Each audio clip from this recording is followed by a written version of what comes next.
Welcome to another episode of Roll or Die. We are a grappling podcast. We bring you all the grapplers. We bring you the OGs. We bring you the up and comers. People who are in the know will hopefully know this guy's name. He has been at the ADCC trials several times. He was a winner at Battleground recently. He is a brown belt at Absolute MMA, and he is an absolute wrestling phenom. He is Aaron Maher. Thanks for joining us, Aaron. Thank you. Thanks for having me. It's awesome to see you, mate. Nice to meet you. Tell us a little bit about how you got into grappling. Was martial arts something you did as a kid? Where did the sort of martial arts journey start for you? It was more, I just started when I was 10, so it was more my parents got me into it. My dad used to box, and his boxing gym was actually kind of like a joint gym with my coach, or he's like passed now, but my former coach. So they had like a wrestling gym and a boxing gym at the same place, and he did a little bit of wrestling just like once a week for, is it? Yeah, no, this is fun. Yep. It's just saying trying to reconnect. Yeah, so my dad trained a little bit under my coach. Like he lived to 90, 91 or something and just passed last year. Wow. So, yeah, he actually coached my dad a little bit when he was young. And then when I was like 10, my dad brought me and my brother to his gym. So, yeah, that's kind of how it started. It was more just my parents, and then I just kind of stuck with it, I guess. Yeah. And what was that? Was that wrestling? Was that jiu-jitsu? Was that boxing? Freestyle wrestling, yeah. Freestyle wrestling? Yes, yeah. Wow. Yeah. That's not a real common activity in Australia, yeah? Like, I know, especially in the US, it's pretty big. In a lot of the Eastern Bloc states, it's pretty common. But, yeah, wrestling, especially for kids in Australia, it's not something you see a lot of. No, definitely not. I think it's growing now, thanks to BJJ and MMA. Like it's definitely growing bigger. But I suppose I was fortunate to kind of meet my coach at a young age, because he actually had quite a lot of success internationally with his freestyle wrestlers. So generally, Australia is on quite a lower level compared to the rest of the world, especially like Russia and America and Japan. But yeah, I suppose I found one of, if not the best wrestling gym, and just was kind of local to me. So it's yeah, fortunate in that way, I guess. So Yeah, you pretty did that cool. through your teen years? Did you continue on Yeah. with it, sort of thing, or did you stop at any stage? Or I mean, I wouldn't really consider myself ever stopping. Like I wrestled from 10 to like still now, like yesterday I was wrestling. yeah, But I kind of switched more to jiu-jitsu. So like that, as I started jiu-jitsu, that kind of slowly shifted my focus. But I would say like I still wrestle daily. It's just like wrestling within jiu-jitsu. So obviously like dealing with submissions and stuff makes it different. And the ground wrestling is obviously different as well. But yeah, I would say like I competed in freestyle nationals last year as well. So I'm still like active, and I'm going to Southeast Asian Championships in April. So I'm still like active with freestyle wrestling, but just also jiu-jitsu. Yeah. Wow. With So that, Aaron, when you were 10, were there competitions around? Like, were there local competitions, state competitions, national competitions? Yeah. How did that kind of work? Yeah, so there definitely were. It's definitely not as frequent as it is in jiu-jitsu, where if you really want to, you can compete like fortnightly. So it was more like kind of maybe every 2 months, 3 months, and often you would have to travel interstate as well. Like there would be some interclubs that gyms would run, and it would more just be like two gyms getting together, or maybe even three or something like that. But the main ones were more like states, and then other states, state titles, and then obviously nationals and stuff. But I more so started competing at more like 13, 14, probably 13. So the first couple of years I didn't compete, and then yeah, kind of started getting into it. what you're And describing championships sounds that you like won. Sorry, Brent. I was just going to say that sounds like what jiu-jitsu used to be like. Back when I started, it was the same Yeah. thing. There wasn't competitions every fortnight. There was only, every couple of months if you were willing to travel interstate sort of Yeah, thing. yeah, So very, very and similar that's in how that it is. way. Yeah, I remember Yeah, you yeah, talking about that, Cam? yeah, Like yeah, man. the It few was and far between oh, competition. crazy. One year, I think I traveled like 5 different states just to try and Oh, get comp experience because there just wasn't any unless you were willing to wait, 6 more months for the next comp to come around. So yeah. yeah, I travelled heaps just to get comps in. But sorry, I interrupted you, Brentos. No, it's all good. So, were you traveling at that age, sort of through your teens? Were you going into state? And then how were you going in those competitions? Yeah, so I was traveling interstate somewhat frequently, and I was doing quite well, especially through my teens. Like when I was 16, I actually won an international tournament that America and Japan came out to. Right. So I beat, I think, 2 Americans and a Japanese wrestler at 16. Oh That yeah. actually was just in Melbourne, but it was like an international tournament. They brought like some people out from America, Yeah. and then just like kind of normal like states, Victoria states and nationals. Like I was winning those. Like it's called like cadets is like under 16, and then juniors is 16 to 20. So I was like kind of winning those at those ages as well. And then Yeah. one other thing on that before Kim sort of probably has the next one.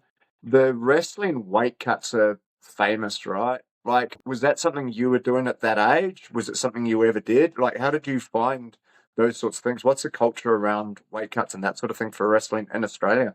Yeah, never really at that age. I did start cutting a bit more weight as I got older, but at that age, I was just kind of, unless I was like a kilo or two over, Yeah. then I would cut. But if I kind of was a kilo or two under, I would still just go up the division. Like I wouldn't do like big cuts or anything like that. Right. And now they've shifted the rules where it used to be day before weigh-in for wrestling. Now they've shifted it to day of. So it's like the morning off, which is a good thing. And I think like a push in the right Safer. direction for combat Yeah. sports in general. Yeah, for sure. Yeah. I want to ask you now that you've also done jiu-jitsu, how would you say as which would you recommend for a parent to get their child into at a younger age? Like, how would you say for a parent who has like a 10 or a 12-year-old kid Yeah. to go if they can find a good wrestling gym, or would a jiu-jitsu gym be better for them? Yeah, I really think it's just better to do them both at the same time. Mm, Like you don't need to train 6 days a week in jiu-jitsu or mhm. vice versa in wrestling at like 12 years old. Yeah, Like I'd say it's better to do like, even if it's just like two of one, two of the other. yeah, I think it's just like way more opportunities. Like then you've got like multiple states in your own state, multiple nationals, like mm, multiple local interclubs, and it's just more opportunity doing the yeah, different sports. And I feel like there's so much to learn in each sport. It's like I feel like it's not true doing like one and then transitioning to the other is a better option. I think mm. just kind of like learning all the skills in both at the same time is the better way to do it.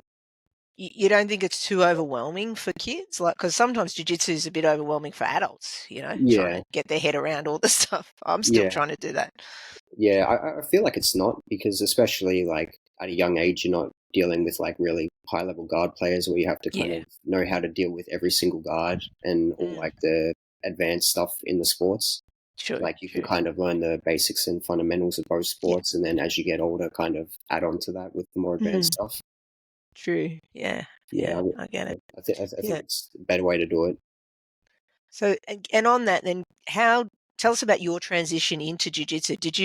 Was it absolute that you started at, or did you find So that later on? yeah, I actually started in my teen years originally. Mm, So I like kind of dabbled in it for mhm, maybe 2 years, but it mhm, was like very dabbling. Like I was mostly wrestling and just kind of doing a bit of jujitsu, and then like a wrestling comp would come up and I would stop training it. And so I trained at a gym in like the west side of Melbourne, mhm, Travesty Martial Arts for a little bit, and did a little bit of training at other places.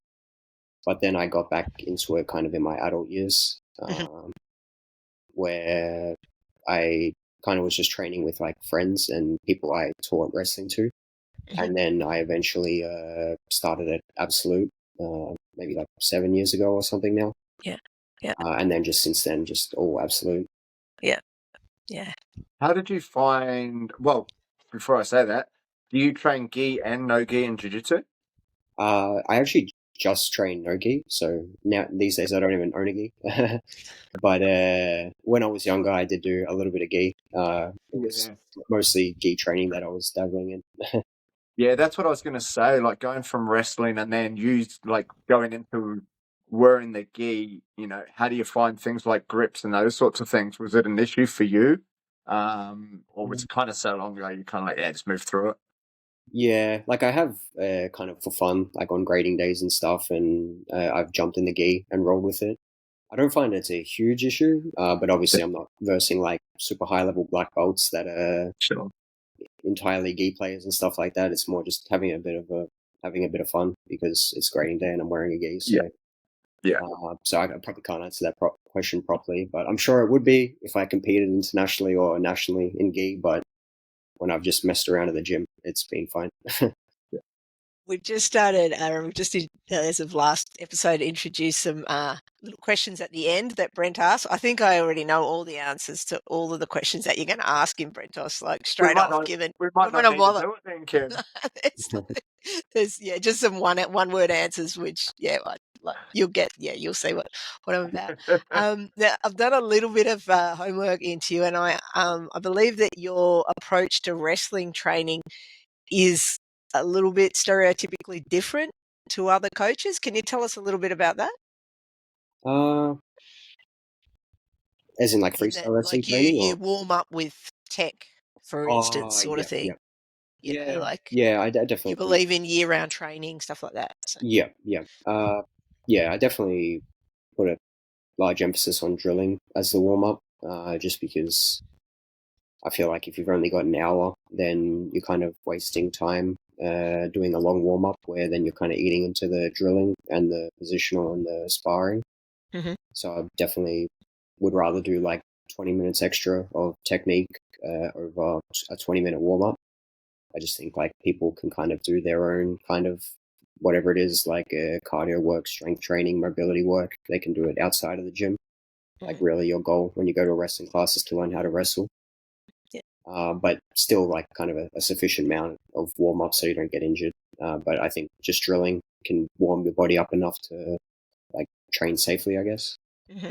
Yeah. And you believe that you should be ready to go kind of year round rather than being seasonal? Tell us about that. Yeah, definitely. Like I do think you should like kind of peak for competitions. So maybe adjust your training in the kind of like last, I don't know, 2 weeks to 4 weeks, and really like focus on whatever rule set you're going into. Because obviously there's a lot of different rule sets in jiu-jitsu, like whether it's like ADCC, IBJJF, and then obviously like freestyle wrestling and stuff as well. Mm-hmm. Like it's very hard to focus on all of that. And then still perform really well under a specific rule set. So I definitely think like focusing more on like kind of more higher intensity competition style rounds under like the correct rule set, and then your training partner also trying to like, I guess, use the rule set as well to their advantage. Because there can be like huge differences in the sports, as you guys know. Mm-hmm. So tell us about your coaches. So do you have a separate wrestling coach and jiu-jitsu coach? Are you still getting coached in wrestling?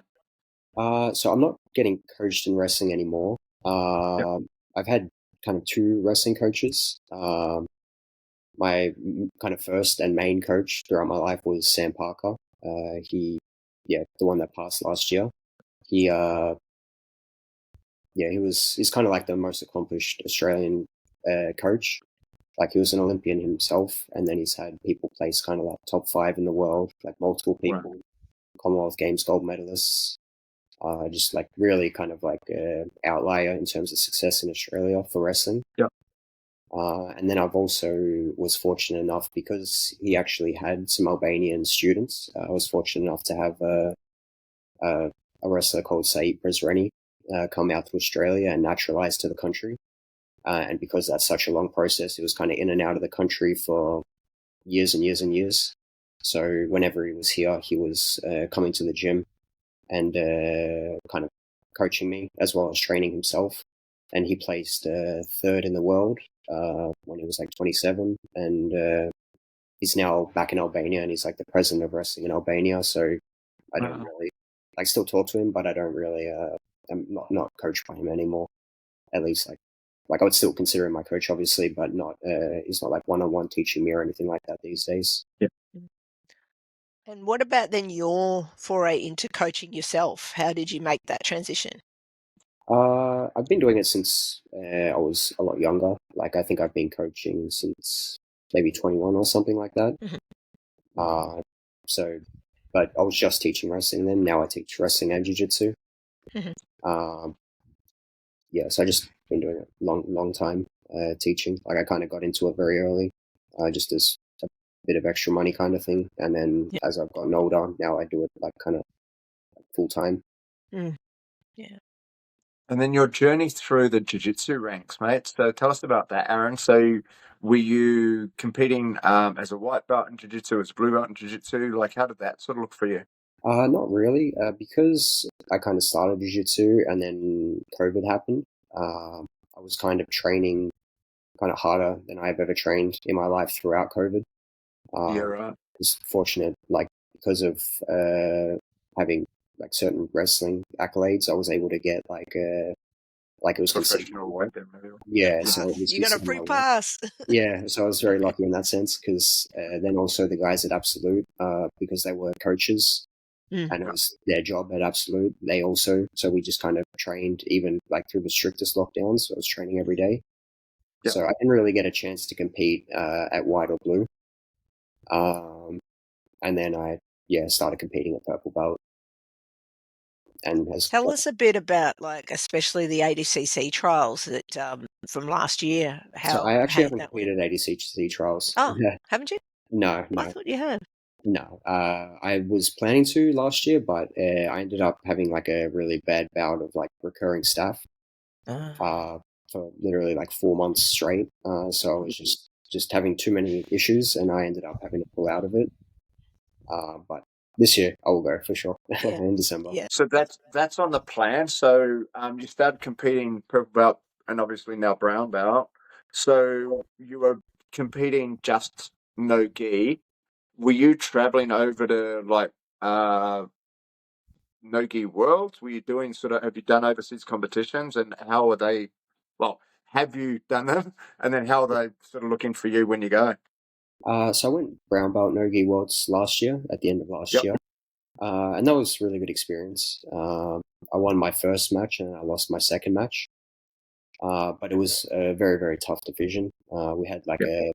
a lot of guys come from Iaga. They came across, and I ended up versing a guy from Kazakhstan the second round, and I lost, but it was good. It was good. I feel like it was a good match, and then he got his black belt like a week after it.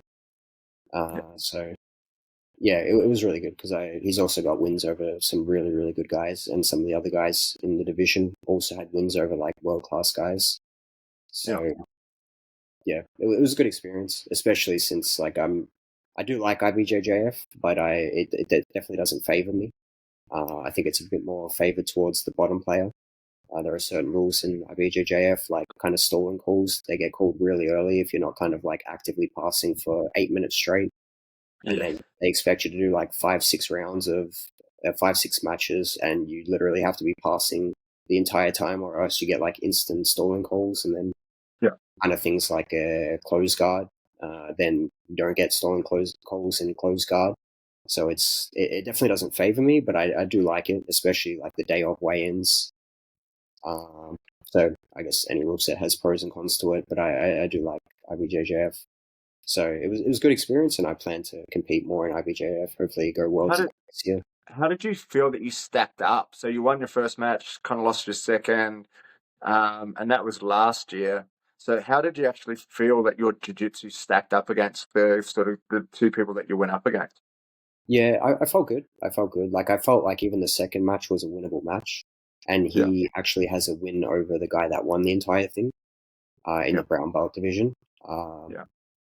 Yeah, and like they're very high level competitors. Like they're not just competing IBJJF, they're also like part of the top teams in IAGA and stuff like that.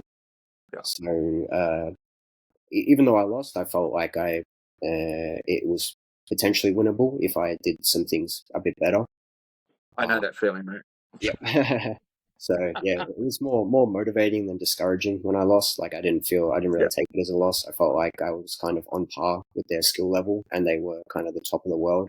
Like even though it's brown belt, like they're competing at the top of the world in other organizations. And they both have like the guy that won it and the guy that beat me, and the guy that beat me has a win over the guy that won it. They both moved up to black belt now, and like I felt, I felt good. I was like happy and sad a little bit. And Aaron, tell us about Battlegrounds the other month. That was that your first sort of big show? How did you find that, like overall as an experience? It was really good. I've done like kind of 2 super fights before, but I felt like both of those were not as enjoyable. Like I really liked the rule set of Battlegrounds. It was kind of like no points, but under a 80cc rule set, which is kind of a bit different. It's kind of, I suppose, like the refs are just taking into account points in their head or like guard pulls and things like that.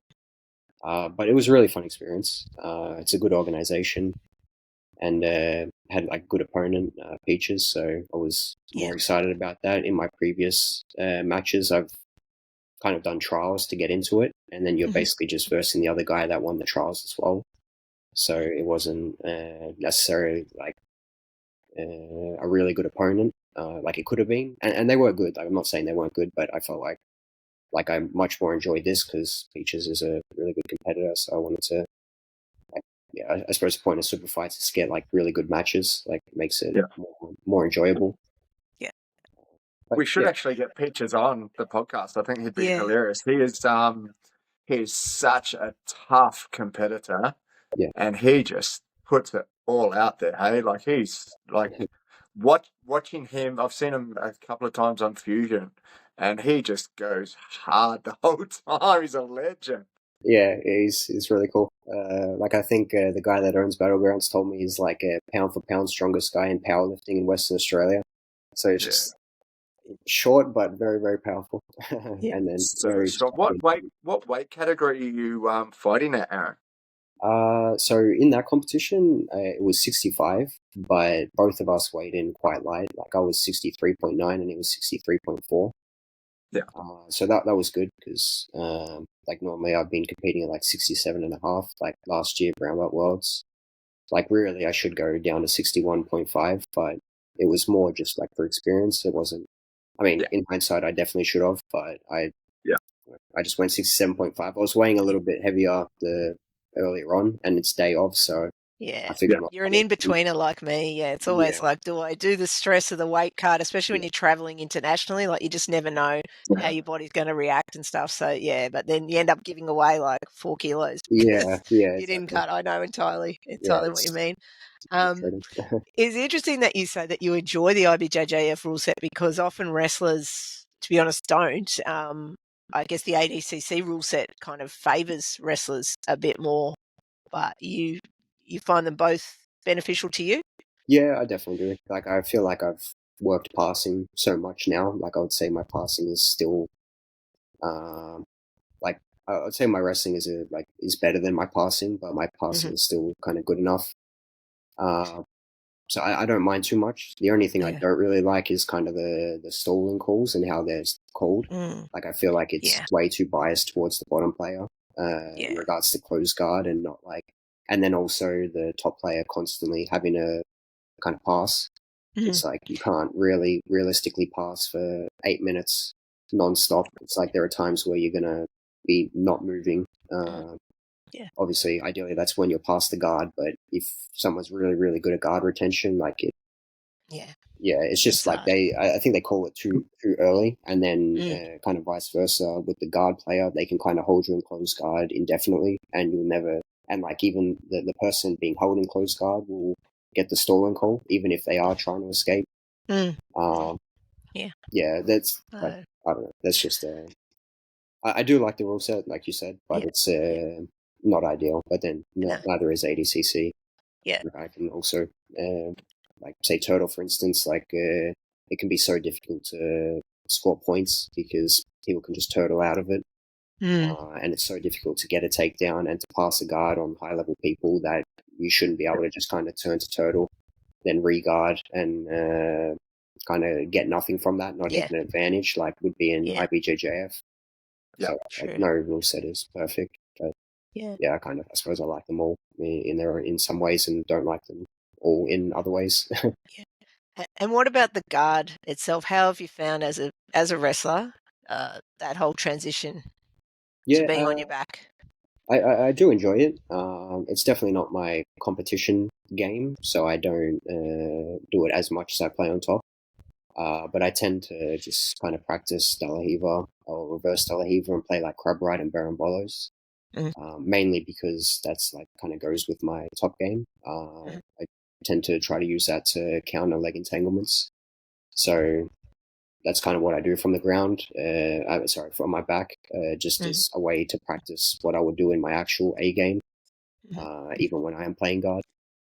So I try to avoid kind of wrestling up and stuff and just kind of try to play proper guard, but then also, without kind of playing a game that would kind of make my A game worse. Like if I was trying to play like a leg lock game, for instance, it's very much being on bottom. Like I wouldn't like sit back on leg locks while passing, so I don't really want to be practicing that when I'm playing guard.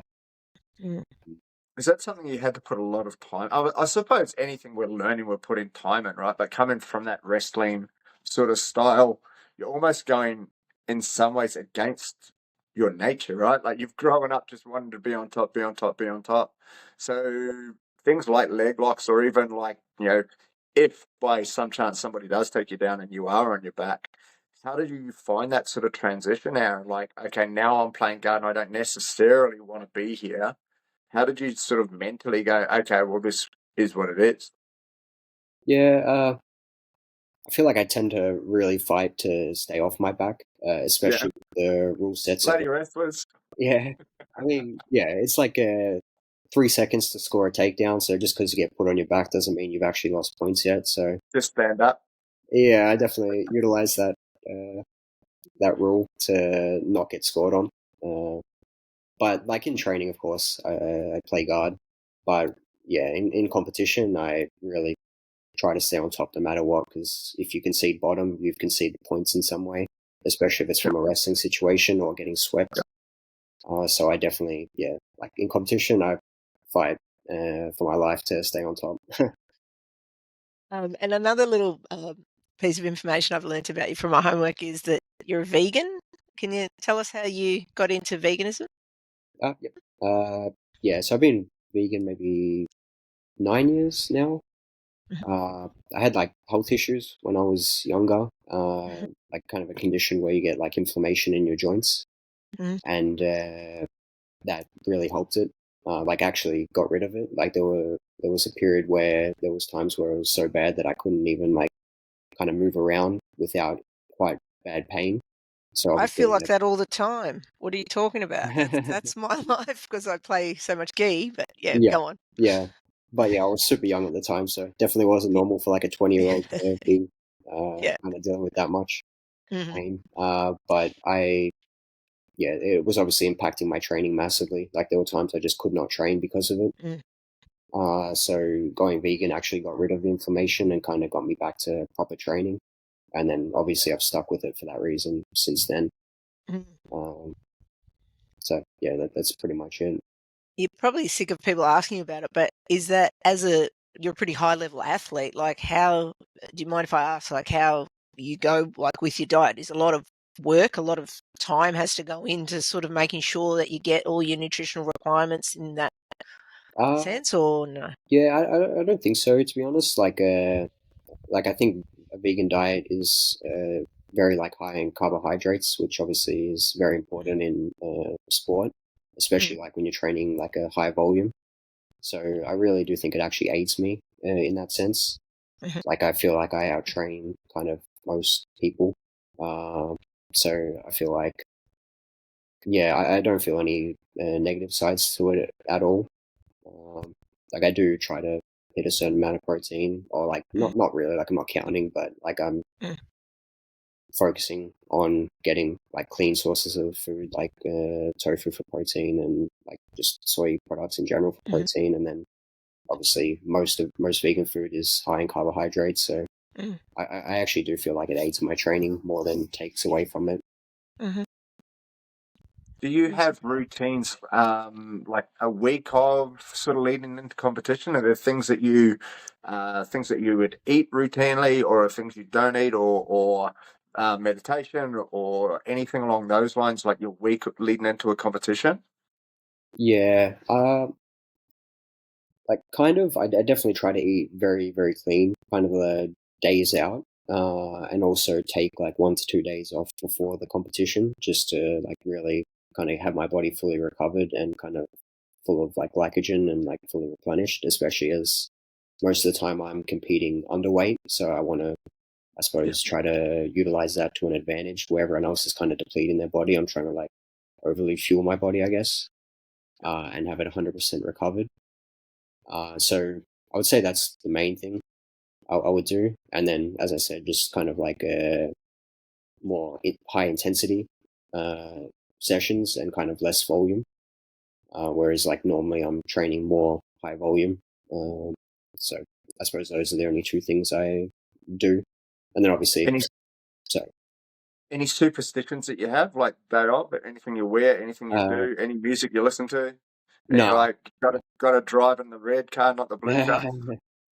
No, definitely not. I do like listening to music, especially like a song or songs that I don't listen to super frequently.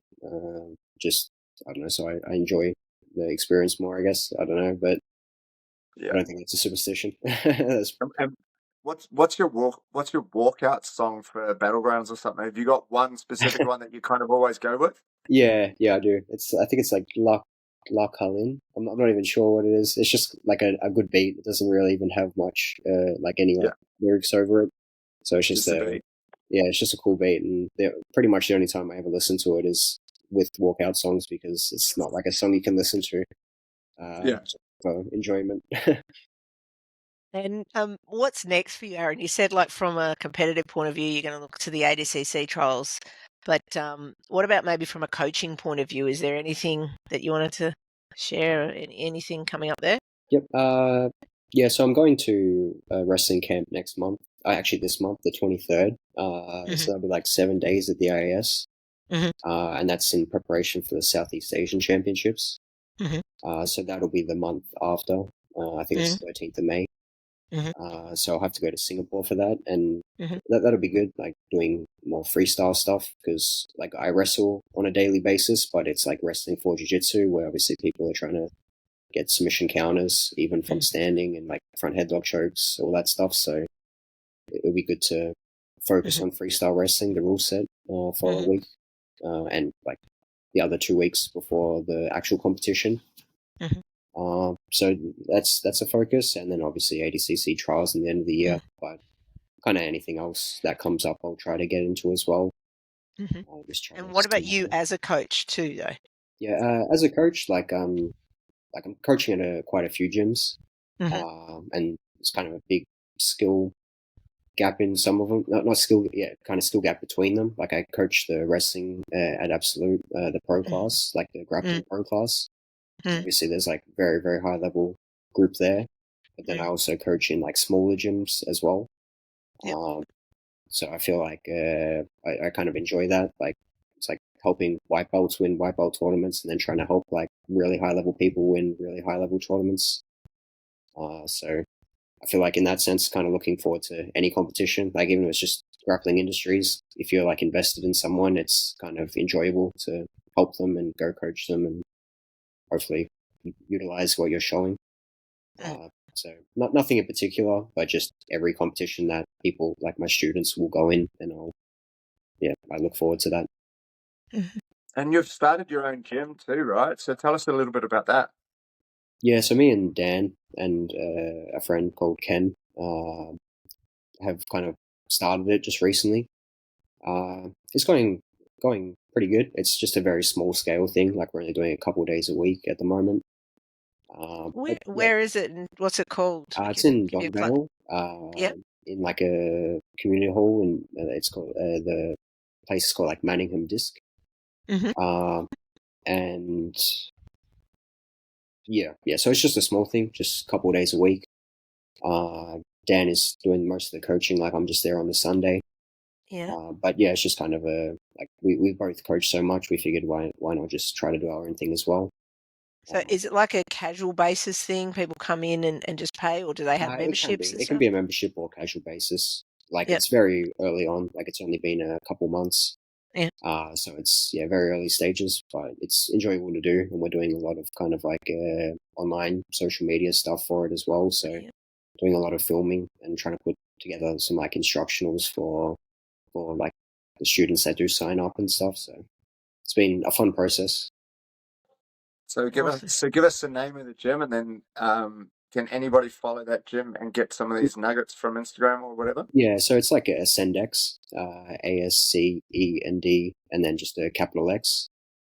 And yeah, we're just putting out like little, like short little snippets of instructionals, but then we're also filming like more in-depth ones that will be available for the members that sign up. And yeah, we got Ken, the guy I mentioned before. He's kind of doing the social media and stuff, so he's trying to make it kind of enjoyable to watch, putting some like fun editing on the stuff. So yeah, That's cool. And later in the year, we've got CGI2, and Lockie is in charge of putting a team together. And there's obviously different weight categories and that sort of thing. Is that something you would be looking at or training towards? Is that kind of on your horizon? yeah. So he's likely using the wild card for the 66 kilo division. Yeah. Like I think that's kind of confirmed, but it's not like confirmed that they have the people that they want from the 66. So it's a bit up in the air whether I'm even going to be able to compete for trials for the spot.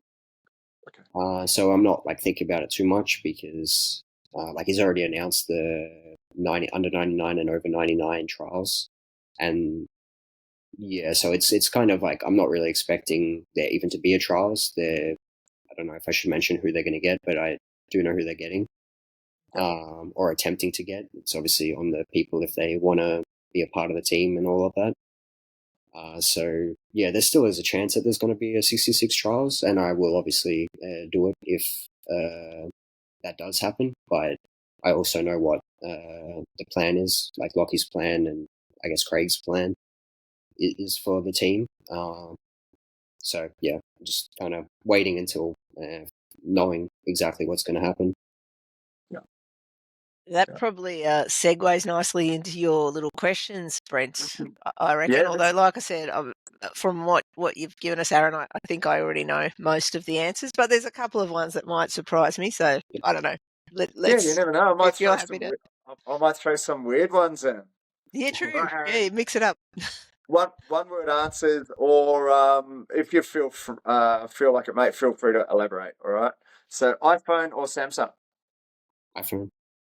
I'm waiting for someone to go, bro. I've got a no, like a totally different one I haven't heard of. Gi or no gi? I think we already know that one. CGI or ADCC? ADCC. Strength or flexibility? Flexibility. In Nice. terms of training. What's most satisfying? Subbing someone or pinning someone? I'm not sure. I feel like pinning actually, because usually it's like from a wrestling situation and they're stand back up. Like I feel like that's actually harder than subbing someone. Like if you can truly pin someone that's like actively trying to get up and putting everything into it, I feel like that's more satisfying. Yeah, that was an interesting one for me actually. Yeah. Pasta or rice? Rice. Ooh, nice. And then I reckon we're going to leave it there. I'm really happy with this subs or pinning one. Like that was one that, as we were talking, it sort of just popped into my head. Yeah. And I'm like, because that's an interesting one from that, like a jiu-jitsu and a wrestling perspective, right? Like someone's submitting you, you're like, yeah, like I get that. But someone's pinning you, and you literally can't do anything about it. You're like, God damn, this sucks. Yeah. I reckon it could be also that you've done wrestling for a lot longer, so that's more kind of in your instincts, whereas jiu-jitsu is a newer activity for you, so you haven't yet got the full love of it the way you do for wrestling. Yeah, so yeah, no, I do. that's I do what I Probably thought. because you don't train gi, so you're not hitting like a really nice bow and arrow or a Yeah, collar choke or something, mate. yeah, they're different subs, different. You're Yeah. missing out, Aaron. You're missing out. Don't you want fingers like this? Come on. Look at this. Look at No, this. I would say subbing people as long as it's from like the back or something, because then you're kind of pinning them and subbing them at the same time. Yeah, Yeah, that's that's right. true. Like that crucifix position, something like that. It's Yeah, just yeah, that's it. terrible. You're like, oh Yeah. Yeah, I would take one of the like crucifix or the back over just pinning them in like side control or something for sure. Awesome. man. Awesome. Well, thank you so much, Aaron, for giving up your time. You're a super Thank you. busy man. Been a little while since we've had a wrestler on, and as I said, you are certainly one of the top level wrestlers in Australia at the moment. So we really look forward to keeping an eye out on how you go over the next few months and the next year. Anybody anybody listening, go out and listen. Follow Aaron on Instagram and check out his new gym. What was it? Ascendex, also on Instagram. We'll put the link in the show notes as well. And we'll have this episode out in a couple of weeks. So if you could share it, that would be really awesome for us. Brentos, did you want to do the wrap up? Yeah, that was a bloody good wrap up yourself there, Kim. I think that was really good. Aaron, thanks for coming on, mate. I think you've got a massive future ahead of you, especially in the weight category you're in. I think that light category, when I'm watching you guys out there, especially you as high level competitors, it's so enjoyable to watch. It's so fast, and you guys are doing things that this old body could only dream of doing. So keep it up, mate. It's awesome to see you. Thank you for coming on. Remember, guys, please like, rate, and share the podcast as much as you can. We appreciate it. Check out the YouTube channel because sometimes these, whilst you can listen to them on your podcasts, and just having it playing in the back on YouTube is a really, really good thing too. And if you're doing that, please subscribe to the YouTube channel. We want to boost that as much as we can. Kim's got flights to the US with Theo that she needs to pay for. So all of the sponsorship money that one day YouTube will start to pay us, hopefully that starts to kick in pretty bloody Come on, soon. Brentos. We're doing this for the love. There's no money in this. Hey, they can pay if they want. But Aaron, thank you for coming on. Kim, amazing stuff as always.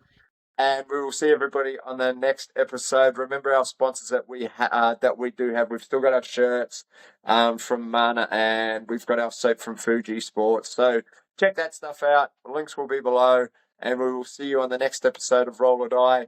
Peace out. Awesome. Thank you.